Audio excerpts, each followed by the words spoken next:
سلام دوستان، امروز تفنگ کرال ترکیه رو میخوایم نحوه جمع کردن و ماشه رو بهتون یاد بدیم. من قبل از اینکه فیلم رو بگیرم ماشه رو باز کردم، همه چی آماده کردم واسه نشون دادن نحوه جمع کردن. اینجا من نحوه شماتیک قرار گرفتن ماشه رو بهتون گفتم.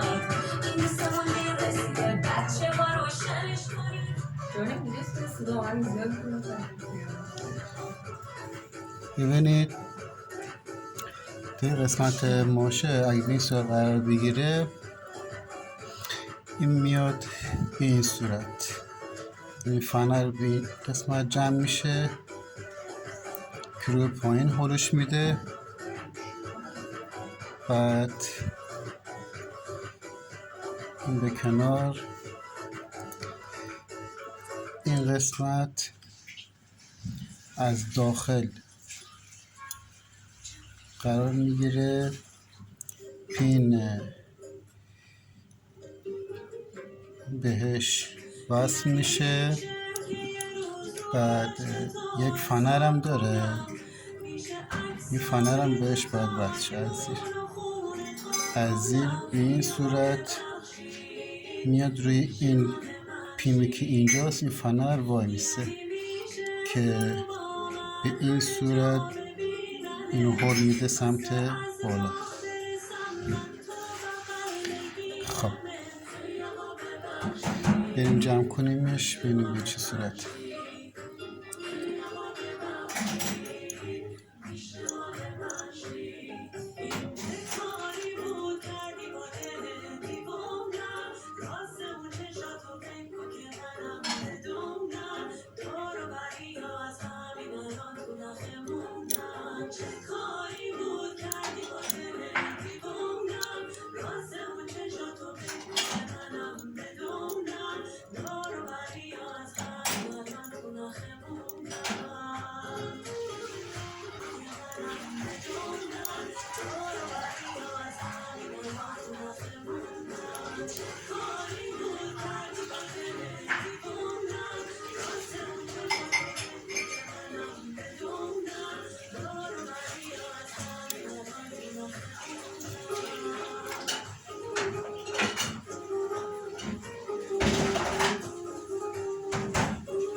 نحوه جا زدنش رو تفنگم که به این صورت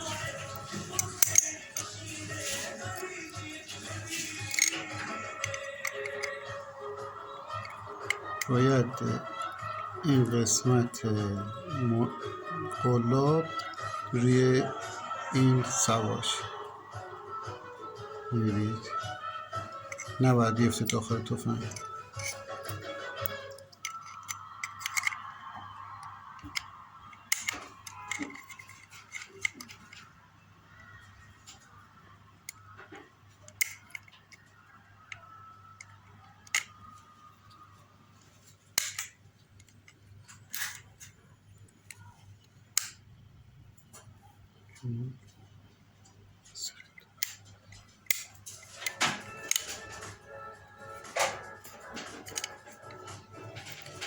بقیه کارش هم که به راحتی قابل انجام میاد روی این صورت بایسته.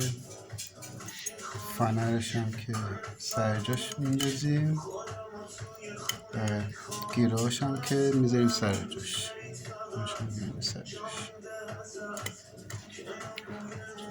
تمام.